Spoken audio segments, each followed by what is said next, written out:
मध्य प्रदेश में विधानसभा चुनाव जल्द ही होने वाले हैं। मध्य प्रदेश के लिए कांग्रेस का घोषणा पत्र जारी कर दिया गया है। इसे पार्टी ने वचन पत्र नाम दिया है, जिसे प्रदेश अध्यक्ष कमलनाथ जी ने जनता के सामने रखा है, जो 106 पेज का है। इस घोषणा पत्र को पार्टी ने 2023 के चुनाव के लिए वचन पत्र नाम देकर जनता से कई वादे किए हैं। इस वचन पत्र को 1 साल में तैयार किया गया है, जिसमें 59 विषय, 225 मुख्य बिंदु और 1290 वचन शामिल हैं।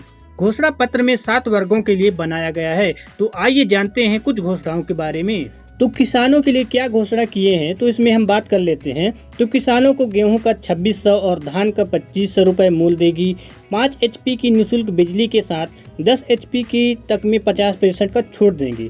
उसके बाद है किसान भाइयों को किसान फ्रेंडली ऐप उपलब्ध कराएंगे। नंदनी गोधन योजना प्रारंभ करेंगे, जिसमें 2 रुपए प्रति किलो की दर से गोबर खरीदेंगे। जो कांग्रेस ने 1000 गौशालाएं प्रारंभ की थी, जिसे भाजपा ने बंद कर दिया है, उन्हें पुनः प्रारंभ करेगी। गोग्रास अनुदान बढ़ाएंगे। सहकारी क्षेत्र के माध्यम से दूध खरीदी पर 5 रुपए प्रति लीटर बोनस देंगे। मछुआरों को कृषकों को मत्स्य का अधिकार देंगे। सहकारी संस्थानों में 50% महिलाओं को आरक्षण देंगे। तो ऐसे ही और भी योजनाएं यानी घोषणाएं किए हैं। उसके बाद सिंचाई एवं प्रदेश की नदियों के ऊपर जो घोषणाएं किए हैं, सिंचाई क्षमता बढ़ाएंगे एवं समितियों के चुनाव कराएंगे।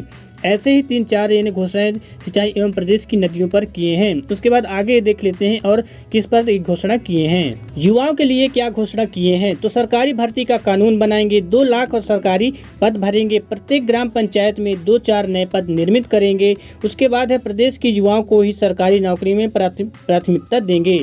तो ऐसे ही कई सारे यानी घोषणाएं युवाओं के ऊपर किए हैं। तो आप देख सकते हैं, हम पूरी घोषणाओं के बारे में बताते रहेंगे तो वीडियो काफ़ी लंबा हो जाएगा। तो ऐसे ही मेन टॉपिक के बारे में हम बताएंगे, घोषणाओं के बारे में हम पढ़ लीजिएगा। उसके बाद क्या है, महिलाओं के ऊपर क्या क्या घोषणा किए हैं। तो महिलाओं पर क्या किए हैं, तो बेटियों के विवाह की नई योजना प्रारंभ करेंगे, जिसमें 1,01,000 रुपए की सहायता राशि देंगे। महिलाओं के स्टार्टअप के लिए 25 लाख रुपए तक का ऋण देंगे, जो भी 3% की यानी ब्याज दर पर। तो ऐसे ही कई सारी महिलाओं के ऊपर भी घोषणा किए हैं। तो ऐसे ही और बहुत सारे घोषणाएं की हैं, जैसे कि स्वास्थ्य पर। तो स्वास्थ्य का अधिकार कानून बनाएंगे। प्रदेश के नागरिकों के लिए वरदान स्वास्थ्य बीमा योजना प्रारंभ करेंगे, जिसमें परिवार सहित 25 लाख तक का स्वास्थ्य बीमा एवं 10 लाख का दुर्घटना बीमा शामिल होगा। उसके बाद क्या है, जन सेवक, सरकारी कर्मचारी, अधिकारी एवं पेंशनर्स के लिए ये भी घोषणाएं किए हैं। आप पढ़ लीजिएगा आराम से। उसके बाद आगे बात कर लेते हैं हम। तो खनिज के लिए रेत आवंटन की नई नीति बनाएंगे। रेत घोटाले की जाँच करेंगे। तो ऐसे ही श्रम के ऊपर घोषणाएं की हैं कि श्रमिकों के सम्मान में 1 मई को सार्वजनिक अवकाश घोषित करेंगे। 65 वर्ष से अधिक आयु के श्रमिकों को 1200 रुपए प्रति माह सम्मान निधि देंगी।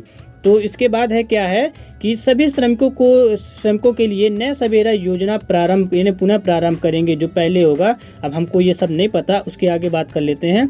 स्वास्थ्य जल का अधिकार, ये भी एक घोषणा है। और आगे बात कर लेते हैं, विज्ञान सूचना प्रौद्योगिकी पर भी घोषणा किए हैं। सामाजिक न्याय पर भी घोषणा किए हैं। आप इनको पढ़ लीजिएगा वीडियो को थोड़ा सा रोक करके कि क्या क्या घोषणा किए हैं, क्योंकि हम बताते रहेंगे तो वीडियो बहुत लंबी हो जाएगी। और आगे क्या है कि पिछड़ा वर्ग, अनुसूचित जाति एवं अनुसूचित जनजाति पर घोषणा किए हैं। समान अवसर आयोग गठित करेंगे। बैकलॉग के पद भरेंगे। ऐसी बहुत सारी घोषणाएं किए हैं। आगे बात कर लेते हैं, ग्रामीण विकास पर क्या क्या किए हैं। तो त्रिस्तरीय पंचायती राज मूल रूप से लागू करेंगे। सरपंचों को अधिकार देंगे। उसके बाद क्या है, आवास का अधिकार में जो घोषणा किए हैं, आवास का अधिकार का कानून बनाएंगे। ग्रामीण आवास एवं शहरी आवास की राशि को समान करेंगे। तो आगे क्या है, अर्थव्यवस्था का सुदृढ़ीकरण। तो न्यूनतम आय की गारंटी का अधिकार लाएंगे। तो ऐसे इसमें 5 घोषणाएं किए हैं। उसके बाद क्या है, अपराध मुक्त प्रदेश, ये भी घोषणाएं किए हैं। इस पे 3-4 घोषणाएं हैं। उसके बाद क्या है, परिवहन पर भी घोषणाएं हैं। उसके बाद है नशा मुक्त प्रदेश, प्रदेश को मादक मुक्त प्रदेश बनाने की ओर कदम उठाएंगे। तो ऐसे ही 106 घोषणाएं कांग्रेस सरकार द्वारा किया गया है। उसके बाद क्या है, पत्रकार के ऊपर क्या घोषणा किया है कि पत्रकारों की सम्मान निधि राशि बढ़ाकर 25,000 रुपये करेंगी। चलिए ठीक है। और पूरी यानी आप घोषणाओं के बारे में पढ़ लीजिएगा। हम आगे बढ़े बताते हैं आपको। तो आस्था और विकास के ऊपर, आस्था और विश्वास के ऊपर, तो श्री राम वन गमन पथ का निर्माण शीघ्र पूर्ण कराएंगे। सीताराम मंदिर श्रीलंका की योजना को पुनः प्रारंभ करेंगे। आने वाले समय में कांग्रेस की सरकार बनने के बाद क्या इन घोषणाओं को पूरा करेगी कांग्रेस सरकार? आपकी क्या राय है, हमें कमेंट करके जरूर बताएं। और ऐसे ही और जानकारी पाने के लिए हमारे YouTube चैनल को सब्सक्राइब जरूर कर लें।